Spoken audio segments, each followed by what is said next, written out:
Here we go. We're going to hop into recording episode 1 of the We Are Dan and Sam podcast. Wait, who's starting? Who's introing? How we did last time? We're just going to roll with it. I need to say, welcome to the Dan and Sam podcast. You say, I'm Dan, because Dan comes first. We are Dan and Sam. Or should I say I'm Sam, because people know me more. They know you. Okay.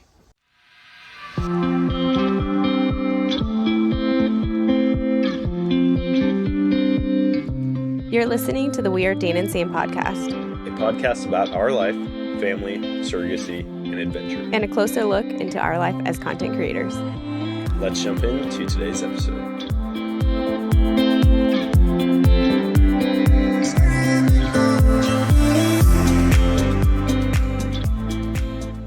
Hey guys, and welcome to the official first episode of the We Are Dan and Sam podcast. I'm Sam. I'm Dan. And we are so excited to give you a closer look into our life, who we are. And on today's first episode, we're going to talk all about how we met and... This is going to get... tackle marriage too? This is going to get good. The wedding? Here's the deal. This whole podcast is going to be us just talking. And it could be about relationships. It could be about adventure. It could be about what's to come in the future, where we've been in the past. Hopefully some of it's educational and informational. And I feel like that's like, what's the TV show? Every Saturday morning, it's like education. PBS. The EI stands for educational and informational. Yeah. PBS Kids right here. No, it's gonna be a lot of goofy content, but hopefully it's entertaining and you guys take something away from this. So we're gonna be talking today how we met, about basically our relationship start up to this point. So Dan came to Wisconsin, what was that, 2007, 2006? Yeah, 2007. Dan's from Wisconsin. Yep. Flag, big. Oh my gosh.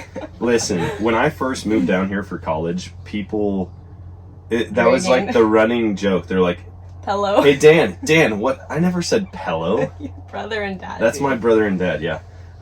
Yeah, they say Pello and Penguin. Yes. I'm like, they just swapped the E and the I. It doesn't make sense. I don't understand it at all. But when I moved down here, people are like, hey Dan, what's that giant fire-breathing lizard that flies? I'm like, a dragon?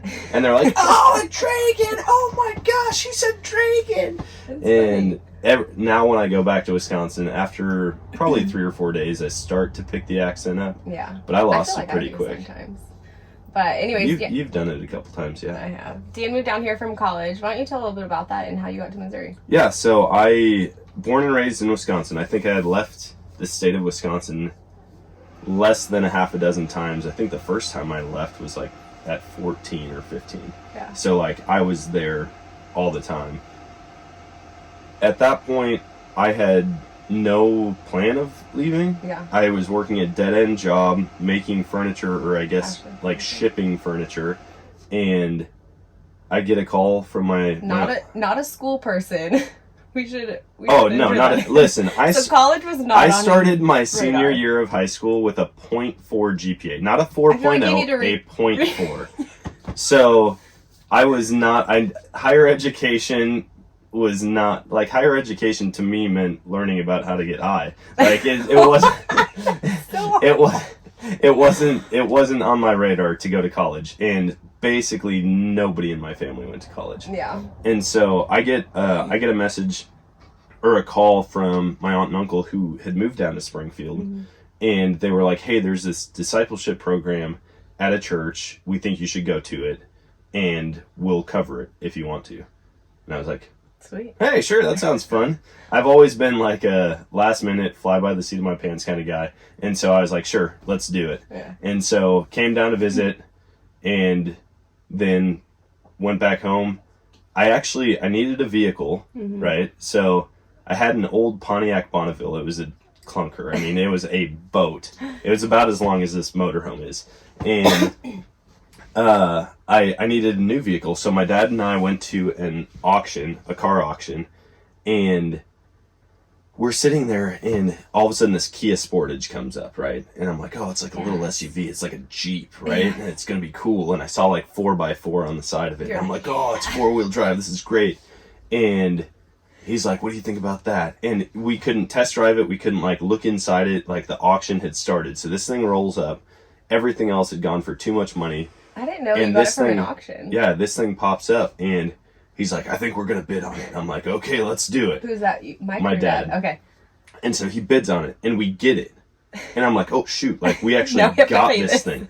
So he's like, here's your car, man. And I was all pumped, and we go over to it. We didn't even know at the time that this thing was a manual, right? And so it wasn't, all I had driven was automatics. Yeah. Like, I had driven, like, four-wheelers and like, dirt bikes and stuff like that where you actually had to shift. But as far as cars went, my parents never really had them, and they didn't teach me how to drive them. And so I had to learn immediately. Like, I was about to leave to take a 600-mile trip for college down to Springfield, and I had no idea how to drive it. Yeah. So my dad's like, all right, you're driving it right now. And I'm like, oh, okay. So he gives me like a 5-second crash course. He takes my Bonneville. He's driving in front of me. And he's like, this is how you do it. We get on the highway, smooth sailing, everything's great. And then we get into town, and I'm parked on a hill. Oh, no. And it's a stoplight. The light turns green. My dad's behind me. And I kill it. I start it again, kill it. Start it again, kill it. Like 5 times. The light turns red. There's cars still waiting behind me. And the light turns green again. Kill it, kill it, kill it, kill it. Does anyone go Light around turns you? red. Nobody's going around me. Everyone's just like so upset, waiting behind me. And I look in my rearview mirror, and my dad's going, it's in third, not first. And I'm like, oh. And I like slam it over into first, and go, go, go, go, go, just like peel out, go through the intersection, up the hill, make it home. I get home, I like chuck the keys. I'm like, I hate this stupid car. And my dad's like, you'll figure it out. Anyways, so that was a part of how you got. That was how I got to college. So I drove it like 2 days later, I think. Oh my gosh, I didn't 600 know. miles down to college, and then I loved it. I absolutely loved that car. It was a lot of fun. And so yeah, I came down to college. Went to college with your sister. Yeah. My brother moved down here. Before he goes too much on into that, I will tell a little bit about my background, I guess, and then how I got to Missouri. My sister and I were both born in California. That's where, my mom too. We have family out there, and my mom and dad divorced when I was 1. My sister was 3, and my grandparents had lived in Missouri. And so in looking at raising 2 children on her own, it made sense to raise them in Missouri. Close to family. Yeah, close to family. And which now looking back, it made sense. Just the culture of California and kind of like our culture here. I think it was a wise choice on her part. And so I always say that I'm born in California because I feel like I want to claim that, but Why? Second grade on. Why would you ever Missouri. want to claim that? Because the beach, who wants, I feel like Missouri is just like hick town. So I don't want to be like, I'm born and raised in Missouri. It is. Good old boys. Bible Belt. Yeah. And so I was born in California, but raised in Missouri. And so, my mom raised us as a single mom she's still single at this time, but just my sister and I. And we would go back every year to California to visit family. We would visit my dad for a while. And I guess I don't want to get into it too much. I think this episode is just going to be a little bit about us. We're going to have to talk about dating and marriage on the next one. No, we're 8 minutes in. We've got plenty of time. Oh, that's true. I feel like it's like 30 already. But anyways, we were able to see our dad every time we visited, and then long story short, he kind of stepped out of our life for a while, and we just didn't talk to him, and then years later came back into our life, and we're thankful to meet him, thankful to be a part. But it just wasn't the best for our relationship at that point. And so we kind of just separated ways. So I haven't seen or talked to my dad in years. But I'm very thankful that through living in Missouri and getting connected at a church and my mom just raising us well, we had we called them like father figures in our life that were there to encourage us, to speak into our life in that way, that even though I didn't have a dad, I still had those fatherly figures in our life that I was really thankful for. And so, yeah. Sorry, I got a little deep there for a second. Unbelievable. We're Not episode allowed. 1 and you're already getting emotional. In. I just feel like it's important for you to see kind of where we came from. Oh, yeah. Well, and that's the benefit of community, though. Yeah. The fact that you grew up without a dad or without a good relationship with your dad, but you still had those figures in your life that could help support you and help raise you in a sense. And, you know, the church offered that for you. Yeah, definitely. And so that's what brought me to Missouri. And so, Dan, you came here for college, and he said his brother moved here. So his brother is my age. He's 3 years younger. I'm 3 years younger than Dan. Dan is my sister's age, and my sister and him were both in Bible college together. Yep. And at that time, so fun. You guys all, like, hung out together. Okay, so this is where we get into dating and everything, because this is always pretty entertaining to me. So, Sam was in high school. I was in college. Yeah. I was interested in your sister at that point. My brother moved down here to kind of keep him out of trouble from high school, and so he was finishing high school. And he didn't know anybody, here. and so I, like, showed him around the school and, like, walked him to his classes. And he liked you a lot, and you were nice to him. You and I both kind of had this issue, I feel like, where you're really nice and you can just talk with guys. Yeah. And you're really friendly. Well, guys take that as flirting or that you're interested. And so you've had multiple people in your life that have been like, oh, she likes me, whatever, or dating, whatever. Yeah. And you're like, no, there's nothing there at all. Yeah. I was the same way. I had 3 older sisters growing up. And so my dad drove truck over the road. So it was like me, my little brother, and 4 older women. Yep. And so I've always been able to just talk to women. I've been comfortable around them. And it's not like I can just... You know their emotions and what makes them tick, what, like, frustrates them. Yeah. You push their button. I do like pushing buttons. It's fun. But that's where... So I had multiple people in college that thought we were... Dating. Dan, like, got in trouble in college because they brought the... Well, hold on. The Bible college, we couldn't date for a certain amount of time. They were like, hey, the first year, we need to focus on the Lord. You can't date. You can't watch bad movies. You can't watch or listen to secular music. And I get it. I get why they were doing it. And I look back on it now and I'm like, what did I get myself into? So we couldn't date. Well, I just talked to people, right? Yeah. And one of the leaders in the college came up to me and he's like, Dan, there's like 7 girls who think you're in an emotional relationship with them. And I'm like, what? Yeah. Are any of them good looking? No, I'm just kidding. That's awful. And I was just like, okay, here's the deal. I'm not dating anybody. Like, I'm not interested in anybody right now. I know the rules. I know I'm not supposed to be dating. Yeah. And so, sorry. And he's like, you just need to stop talking to everybody. And I was like, all right, whatever. So, after that time period was up, I was interested in your sister. Nothing ever developed from that, and it wasn't like, oh, I'm in love with this girl. It was just kind of like, oh, yeah, she's cool. About her. My brother was in classes with you, and you guys were texting each other. Yeah. And at one point, you woke up to a message from him saying, like, good morning, beautiful. Yep. And I was like, uh-oh, this is a little too deep. Because I wasn't there. I had just gotten out of a 3-year long-term relationship. That was my first relationship.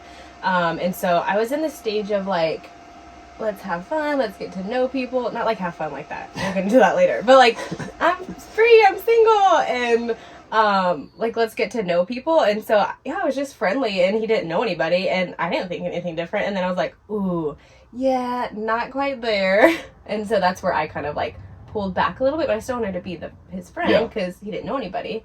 But that's when I was like, uh-oh, I gotta be a little careful. So after high school, you started college basically right away, but you also worked at a fitness center. Yep. I had known you and known about you for a long time. Yeah, because we'd all hang out. But you were in high school, I was in college. You know, that doesn't really work out. And so at one point, I remember I was working out, came down, and you were working at the counter, stopped to get a protein shake. Everything was good. Like, we just sat and talked for a while. Yeah. Well, that turned into a habit of me stopping all the time. I was a good smoothie maker. My sister and I both worked there. And a little bit of context, the church that Dan went to Bible college at, they had a fitness center. So I worked at the fitness center, and then you lived, like, right next door to the church. Yeah, I would, like, walk or bike or scooter. Our lives at that point revolved around the church, and in every aspect. You worked there too. I worked there, went to school there, attended church there. Yeah. Lived right next door, volunteered. Yeah. And worked out. That was our life. So we saw each other often. And, yeah. But yeah, at this point, when Dan would come to make smoothies, I had started, like, having this interest in this other guy. Whoa, we're not there yet. No, we're not there yet. So I had spent hundreds of dollars on protein shakes at this point, and I was there every day working out or playing basketball or both. I feel like we need to share a picture, but Dan had like a legit 8-pack, like 0% I was fat. skinny ripped. He would eat like 10 double cheeseburgers and 10 pieces and still be fine. Yeah, no big deal. I could eat whatever. And so I would stop by every day. Yeah. Hang out, and we'd talk for hours sometimes. Mm-hmm. And I'd sit there, and I remember at that point, Chris, he was the manager, and he pulled me aside at one point. And he's like, dude, what's going on with you and Sam? And I'm like, nothing. And he's like, come on, man. Chris was one of those fatherly figures in our life. So he's been a part of our lives for a long time. Yeah, years. And so I was like, no, nothing. And after probably 2 months of that, I turned to you and I was like, hey, I don't know if you're seeing this also or not, but I'm definitely starting to get feelings for you. And you were like, oh, okay, yeah, I don't really see anything between us. And I'm like, hold on, do you mean anything between us right now, or anything between us period? And you're like, well, definitely not right now. And I'm like, wait a minute, that didn't sound very confident at all. And so I'm thinking, okay, this might be a never situation. So anyways, I kind of backed off. Yeah. I quit spending so much money on protein shakes for a little while. Just kept going and working out, playing basketball, hanging out. And then I remember one day I was like, man, I do really want a protein shake. And so I dropped in again. And I was like, hey, could I get a protein shake? And you're like, oh, yeah. You would always give me 2 scoops of peanut butter and some extra cookies. Oreo cookie. And, don't tell Chris. And then at that point, I started doing it every day again. Yeah.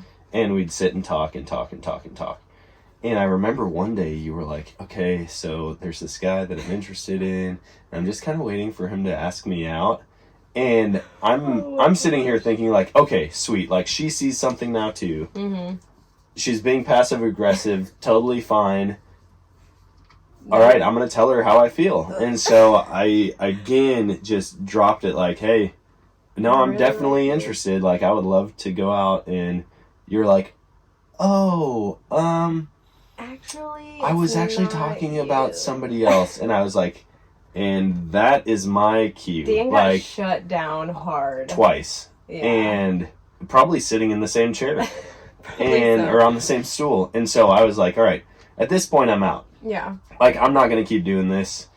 She's super cool, super cute, but she's just not interested. Yeah. And that's fine. I just can't keep wasting my time. Or your money. With this, or my money. And so I was like, forget it, no big deal.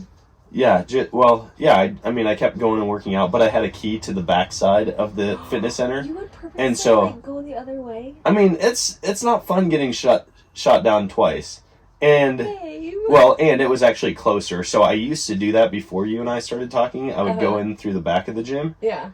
And then once we started talking, I was like, oh, I'm going through the front door so I can see her. And I'd be like, oh, she's not working. I'll go out the backside.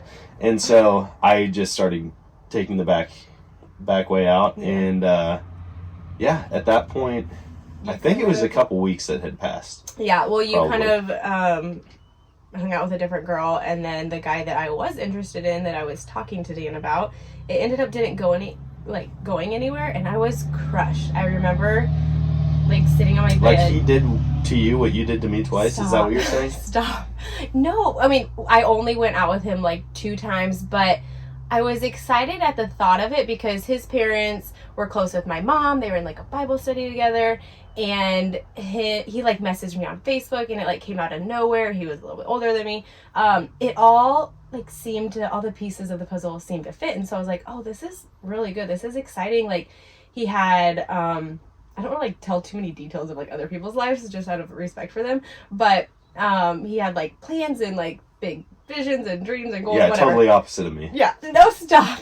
But he had something going for him, which was also really intriguing and cool to see. And so anyways, I thought it was going to go somewhere, and it ended up not, and I was just crushed. And I remember kneeling and praying one night on my bed, and I was listening to Carrie Job. I want to say it was You Are For Me, the song, and just like, God, like, I'm over boys, I'm over this, like, I'm just gonna focus on you and really just work on like growing my relationship with you, spending time with you and myself, and you know, who cares about like a relationship right now. And then your thing kind of ended. Did it? Or when did, like, how did we reconnect from that point? It wasn't really a relationship. It was just kind of like hanging out for a week or so. Yeah.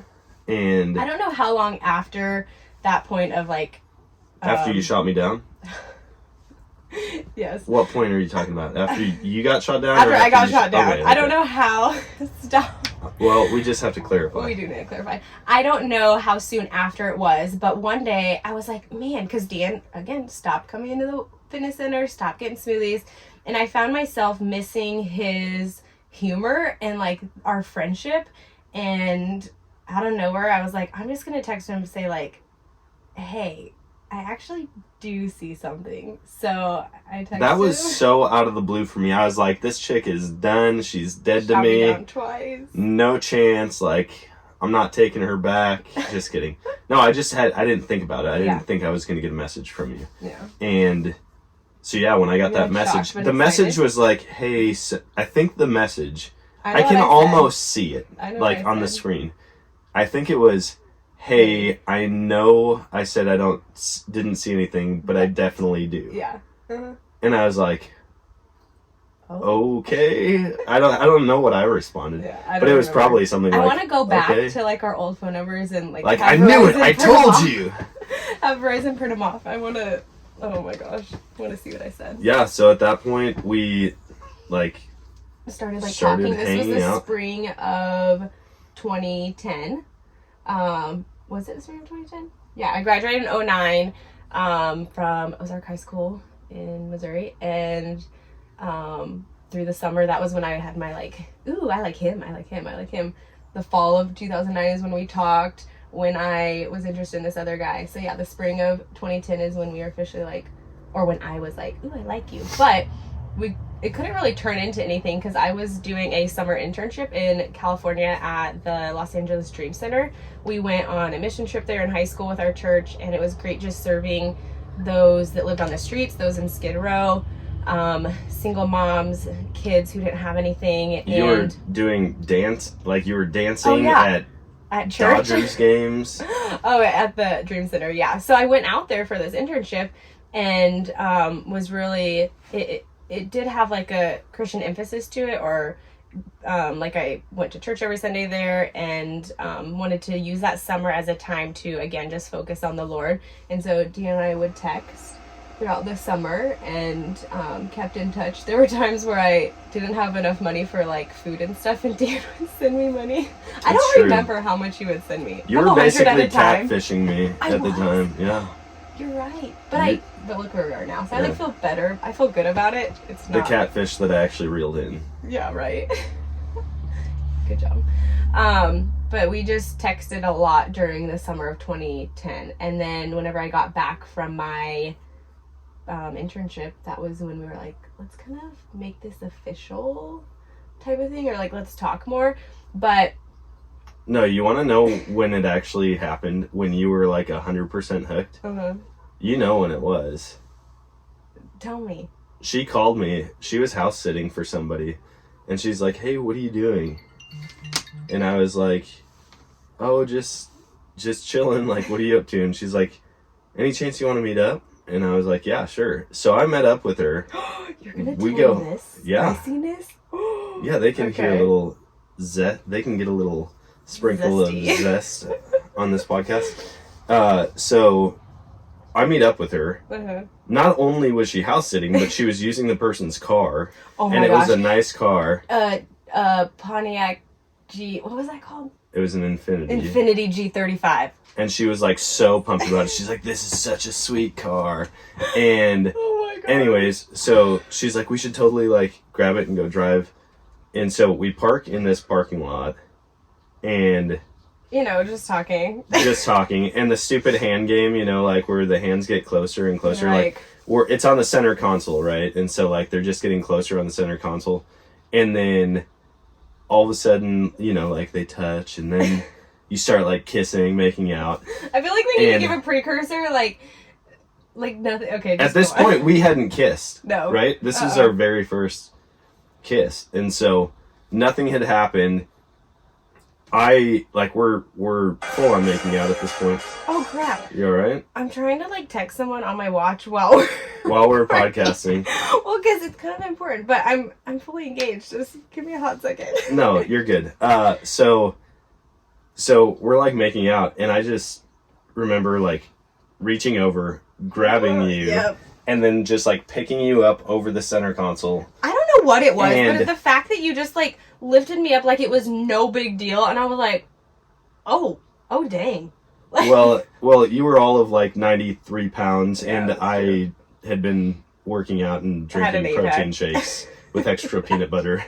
So, oh my gosh. So at that point, I mean, we were fully dating. Yeah.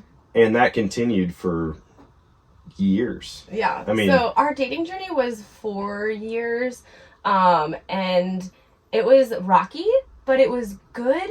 I feel like it's a part of our story now, and so it is what it is, but a little bit of context, with the single mom, she had a lot of just trust issues and wanting to make sure her daughter was taken care of and was provided for. And so I think that led to a little bit of nervousness and wanting to be really cautious with kind of, how my future went. And here comes along some punk kid who in Bible college that drives a Kia Sportage. Yeah.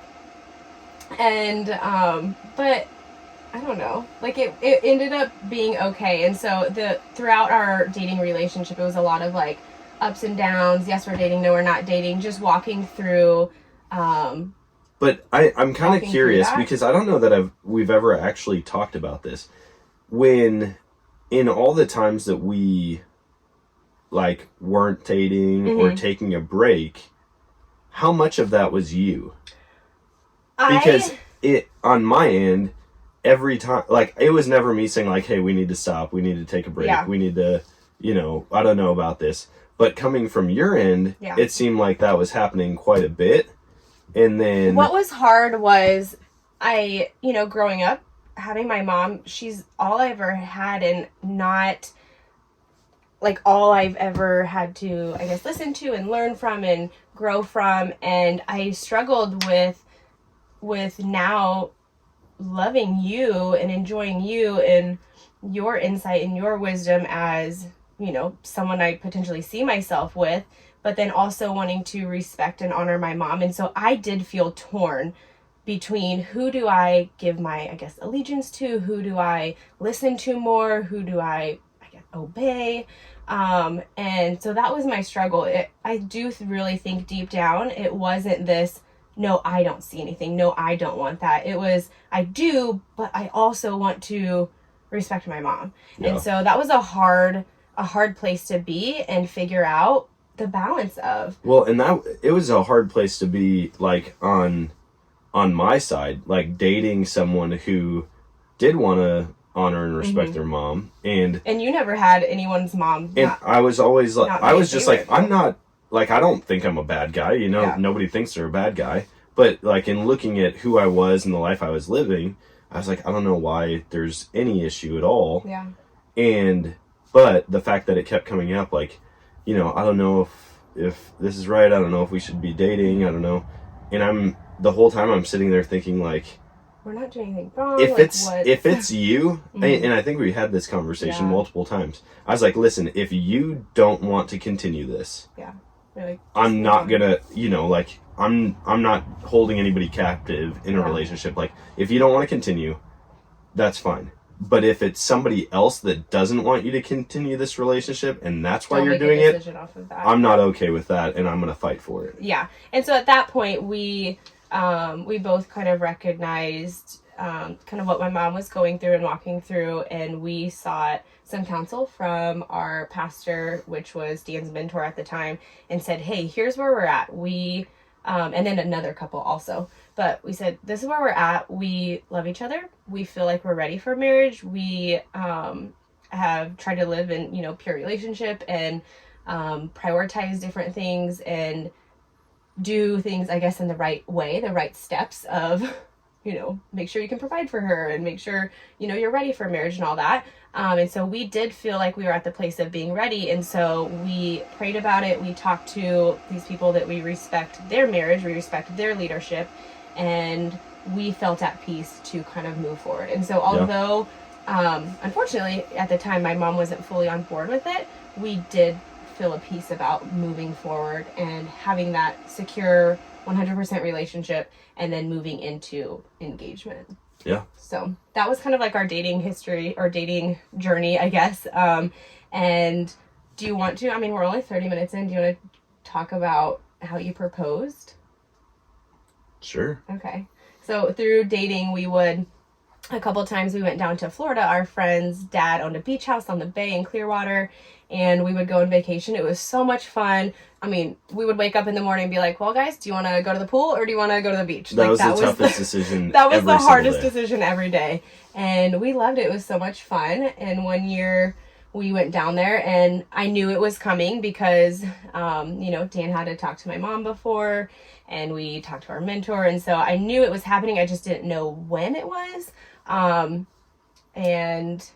But before we went down to Florida, yeah, I got a bunch of your friends together, like one at a time. It was like a multiple week process of having them come over. We had like this ring light before you could just buy a ring light on Amazon. Like my buddy had some production stuff, so he had a ring light and a good camera, and we sat them down and just interviewed them, all the things that they loved about you. All the things that they saw in our relationship. Yeah. And then he put together a video for that. Do you know where that video is? No idea.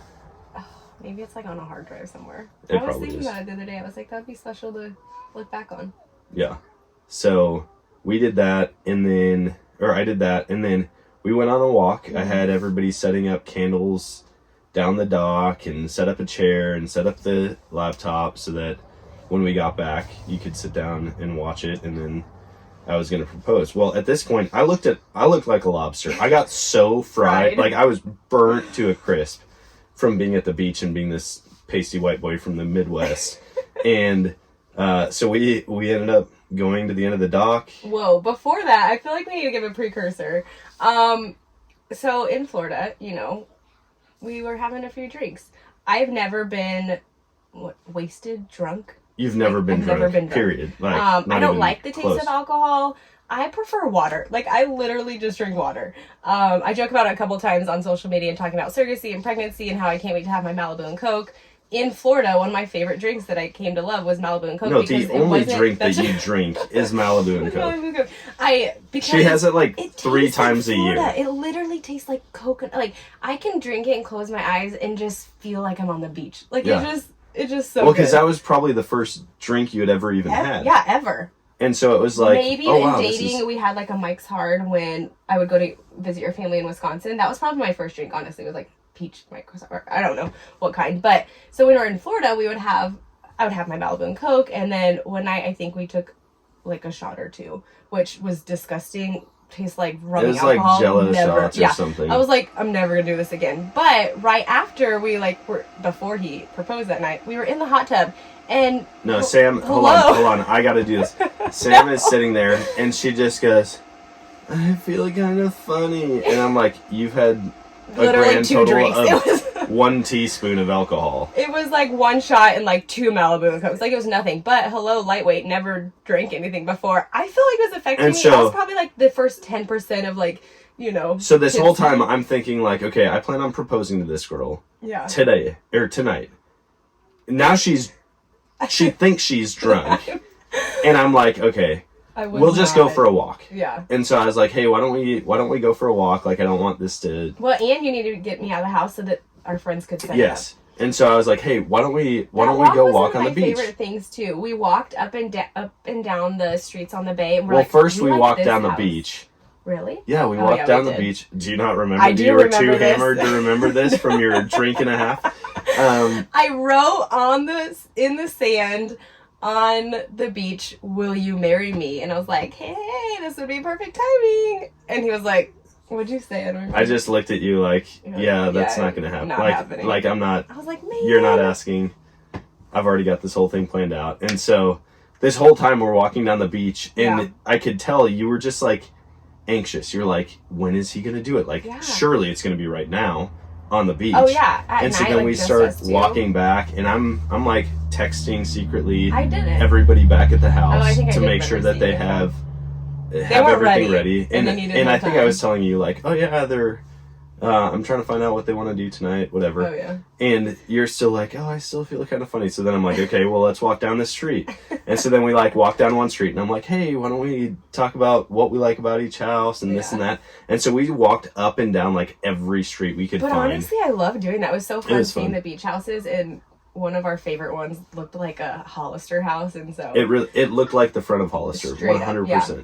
So that was fun. But then we get back to the house after they were done setting everything up, and we walk into the house, and it's silent, and like no one's there. And I'm like, oh, Dan. Sam goes into like what our 4-year-old daughter goes into when she's like, where's Bubba? It's just like, oh my gosh, we're playing hide and seek. I was like, oh my gosh, they're playing hide and seek. Dan's like, I'm going to go change real quick. I'm like, what?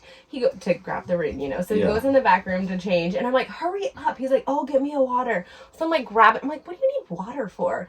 But he grabs the water, and I seriously was thinking this was hide and seek, and the best game of hide and seek ever, because we were in a straight up mansion, like what, $4 million house on the bay. No idea how much. I mean, it's an awesome house. And I'm like, this is gonna be the best game of hide and go seek ever.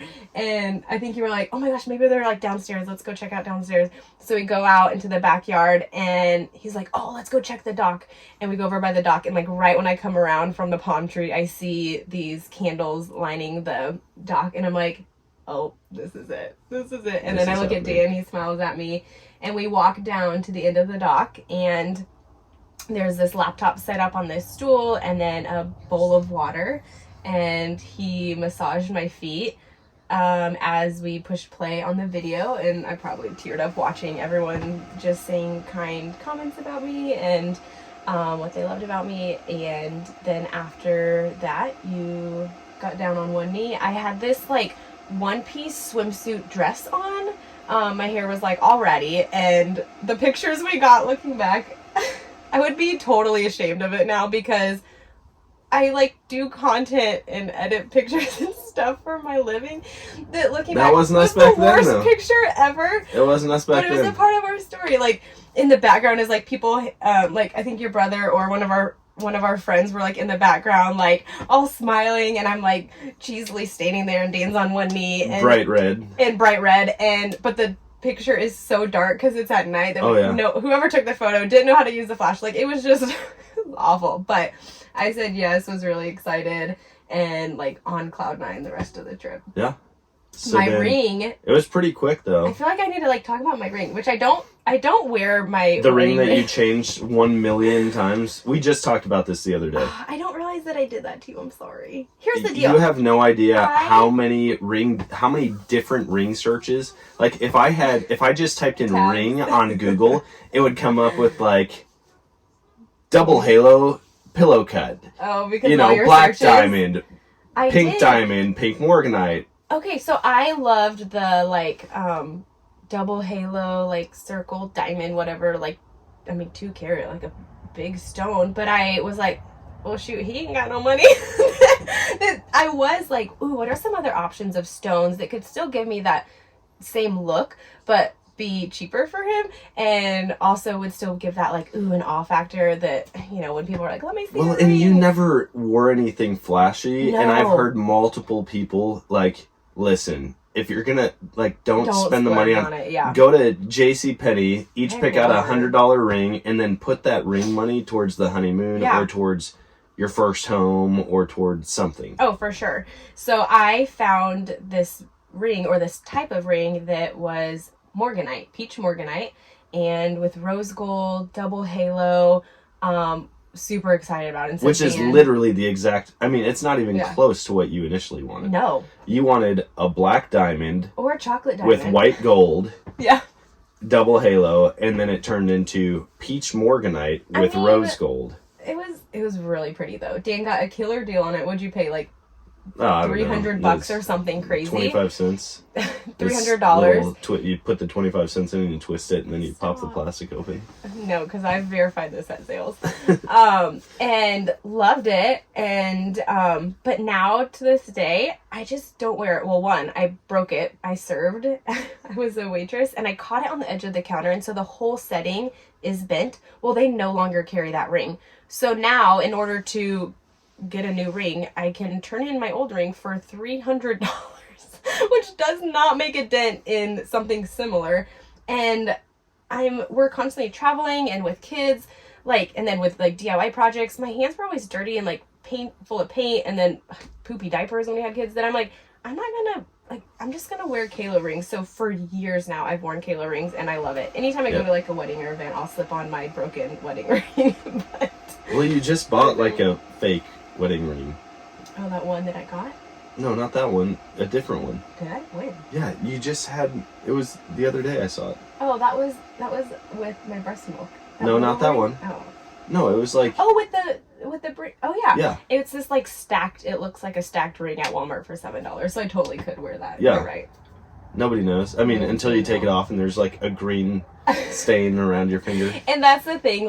Just side note here, if you're about to propose or get engaged or you're looking at rings, I feel like these stats may be out there one day, but I'm really curious on the success of marriage based on the type of ring that you get. 0. Zero. If you have a successful marriage and a huge ring. I don't think there's any correlation between the ring and marriage. I feel I don't know. And longevity of marriage. Yeah, there could not be, but anyways. For every $1,000, it guarantees Dan now wears 1 a year Kalo of ring. marriage. I wear a Kalo ring. Together, our rings total maybe $75, and I would say we're happily married at 10 years with our rubber rings. Yeah. So. I think so too. What are you at? Scale of 1 to 10. On our totally marriage? Honest. Yeah. What? Oh, I'm just curious. Hard. Because listen, we did this 6 months into marriage. We're gonna have to get into marriage on a different. We can. Because we'll do it on a different one. But early in the marriage. Don't say the number. One of our mentors. We're gonna do that on the next. Oh, we're not doing it. You can ask me right now what it is. Yeah. Okay. Right now, what is it? You go first. No, you. What? I asked you. Ladies first.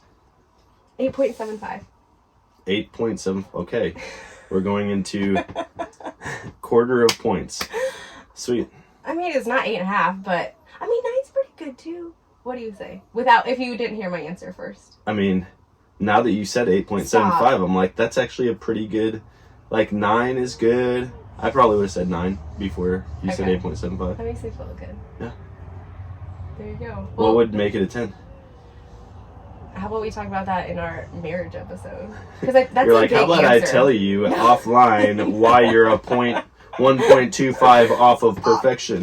For real. No, I do feel like I would love to go into that and talk about our wedding and how marriage began and how it is now, and share any insight that we may have. I think that would be really good to talk about. Okay. Marriage was a hot topic in our comment section when we asked about what topics we should chat about. Why don't we do a couple quick questions on live? And so then we are on TikTok Live right now. If anyone on TikTok Live has a question about how we met, our dating relationship, or maybe what we're where our life is heading, the direction. I think the next few episodes we'll talk about our wedding and marriage, and then about our moves.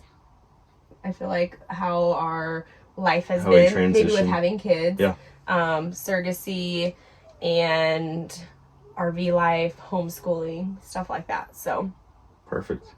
Did our siblings get mad that we both liked each other? No, really, if you look at the web of relationships in our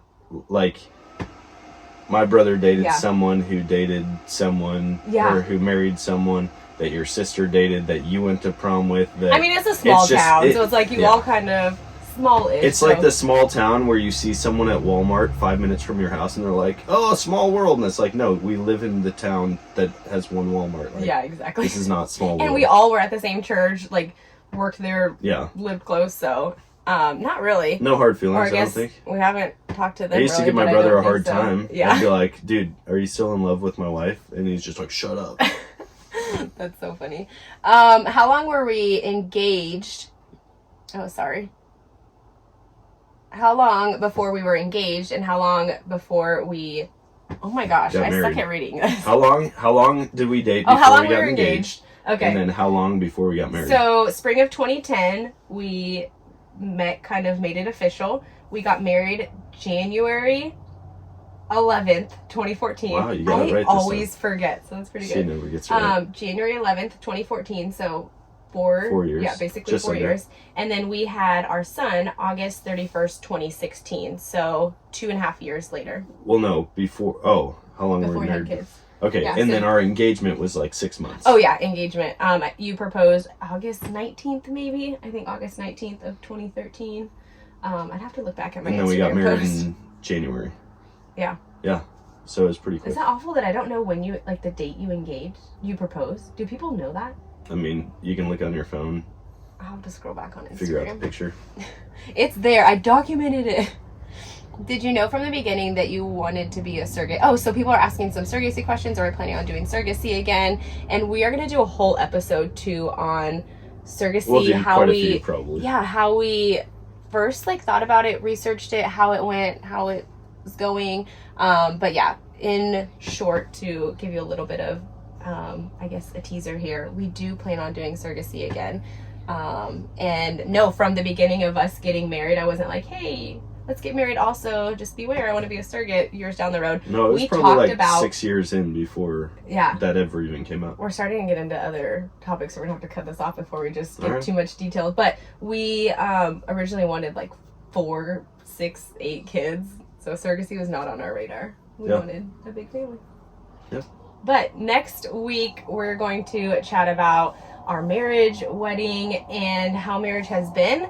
And maybe we can get into, I don't know if I want to get into like kids and parenting. I feel like a whole episode on marriage itself and how we handle conflict, conflict resolution, emotions, what we've learned through marriage, I think would be really good. So if you have enjoyed this, We're going to get like a Hot marriage mess therapist express. that watches this and they're like, do not do any of those things. they're like, just That's terrible. also don't listen to their podcast. Yeah. And it may seem a little ADD because we're everywhere, but this is not rehearsed. We don't have a notepad of what we're talking about. It's literally just like a chat, a coffee just chat gonna with you. talk, So yeah. if you like coffee, grab some coffee. If you like bourbon, whiskey on ice, I don't know.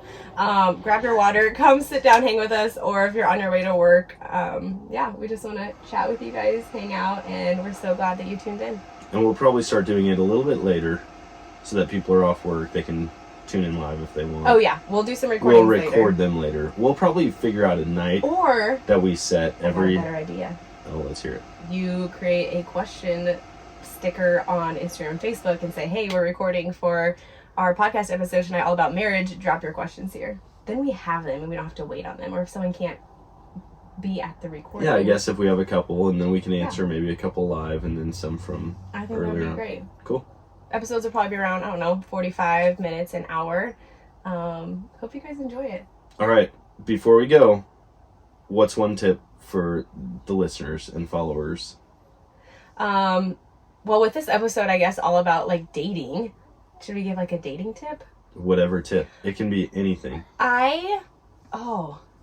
I'll say this, like through now 10 years married, and then just looking back at our dating years, I mean, Dan's 8-pack, was a little distracting, but like your looks change, who you are changes, and so you can't always look at the outside, but to really look at, like, do you enjoy your time with them? Do you have fun with them? Do they make you laugh? For us personally, I was looking for someone who could lead me spiritually. And so that was my number one. But once I knew like where his relationship with the Lord was, where his heart was, then I was like, okay, second to that is like humor and treats me well and, adores me. And so don't get too caught up in how people like, because our looks and weight and personalities have changed so much throughout the year or throughout the years. But yeah, it's more so just about who they are as a person and, how they make you feel and how they treat you. Yeah. That gives No, me a that's tip. good. Okay. What was your tip? What would be your tip? My tip has nothing to do with marriage. That's okay. Or relationships. It is the only piece of advice that I remember being written in my yearbook. Okay. Ever. And it was like good, middle school yearbook. And this is exactly what it was. It was to make your swim time fun and complete, wait an hour after you eat. So that's the tip that I've got for you guys. If this shows you anything about what this podcast is going to be about, like, you're in for it, because this is like ADHD session here. You start talking about one thing and we're just going to go off the rail into some other realm. Listen, me being totally random and goofy, it pays our bills. It has turned into some pretty cool things for us. Some pretty good content, absolutely. Yeah. Well, thanks for hanging out with us, guys, and we can't wait to do it again. Until next time, always choose adventure. Always what is this? The Nomadic Outdoorsman podcast? So, next episode, when we talk about marriage, we're going to hit How on many the false point endings does this podcast have? People are like, you said it was done. There's going to be a lot. For like 10 minutes now we talked about it, but I told you, we're still figuring this out. We literally have no script for this, and this is just what you get when you come to our platforms. But Dan's 2 podcasts, the way he ends it is, until next time, always choose adventure. And always choose adventure. That phrase has such a place in our life, in our family, and we'll get into that next week. But and you thought about naming this the Always Choose Adventure podcast. I did. I mean, how else do we say? See ya! Like, how do you end a podcast? Peace. Deuces. I mean, we could just do that. Maybe we'll think of a creative way to end it every time. I like that idea. All of our closings. So, aloha. Thanks for hanging out, guys. Until next time, deuces.